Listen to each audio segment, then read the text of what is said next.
Fakta tunas kelapa sebagai lambang pramuka. Sebelum ke pembahasan, saya akan menceritakan sedikit sejarah tentang pramuka di dunia. Pramuka adalah gerakan mendunia yang telah membentuk perkembangan pemuda dan orang dewasa selama lebih dari 100 tahun. Pada tahun 1899, selama Perang Boer Kedua di Afrika Selatan, Baden-Powell berhasil mempertahankan kota Mafeking dalam pengepungan yang berlangsung selama 7 bulan.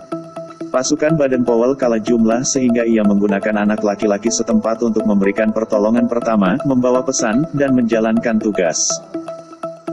Sekembalinya ke Inggris, Baden-Powell menyadari bahwa anak laki-laki di rumah dapat memperoleh manfaat dari kegiatan serupa dengan anak laki-laki di Mafeking.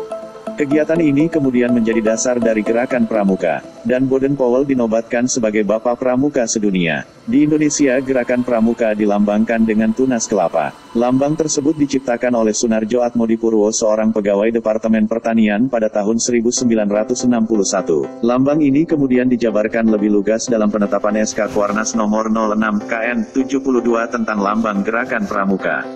Lambang yang diciptakan pertama kali oleh Sunarjo Atmodipurwo ini digunakan pula kala penganugerahan Panji Kepramukaan kepada gerakan pramuka pada tanggal 14 Agustus tahun 1961 oleh Presiden Republik Indonesia Ir. Soekarno. Bayangan tunas kelapa dipilih sebagai lambang gerakan pramuka dengan mempertimbangkan kiasan yang terkandung di dalamnya.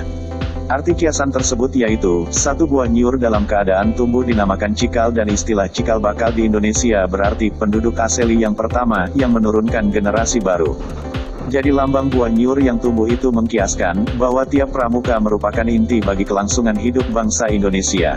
2. Buah nyur dapat bertahan lama dalam keadaan yang bagaimanapun seperti apapun. Jadi lambang itu mengkiaskan, bahwa setiap pramuka adalah seorang yang rohaniah dan jasmaniah sehat, kuat dan ulet serta besar tekadnya dalam menghadapi segala tantangan dalam hidup dan dalam menempuh segala ujian dan kesukaran untuk mengabdi tanah air dan bangsa Indonesia. 3. Nyur dapat tumbuh di mana saja, yang membuktikan besarnya daya upayanya dalam menyesuaikan dirinya dengan keadaan sekelilingnya. Jadi lambang itu mengkiaskan, bahwa tiap pramuka dapat menyesuaikan diri dalam masyarakat di mana ia berada dan dalam keadaan yang bagaimanapun juga. 4. Nyur bertumbuh menjulang lurus ke atas dan merupakan salah satu pohon yang tertinggi di Indonesia. Jadi lambang itu mengkiaskan, bahwa tiap pramuka mempunyai cita-cita yang tinggi dan lurus, yakni yang mulia dan jujur, dan ia tetap tegak tidak mudah diombang-ambingkan oleh sesuatu.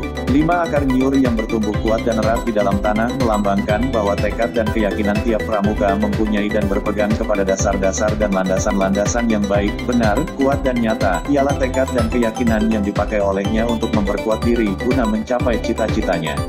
6. Nyur adalah pohon yang serbaguna, dari ujung hingga akarnya. Jadi lambang itu mengiaskan bahwa tiap pramuka adalah manusia yang berguna dan membaktikan diri dan kegunaannya kepada kepentingan tanah air, bangsa dan negara kesatuan Republik Indonesia serta kepada umat manusia. Demikian fakta tentang tunas kelapa sebagai lambang gerakan pramuka di Indonesia. Cari tahu fakta-fakta unik lainnya dengan cara subscribe channel ini dan temukan fakta lainnya.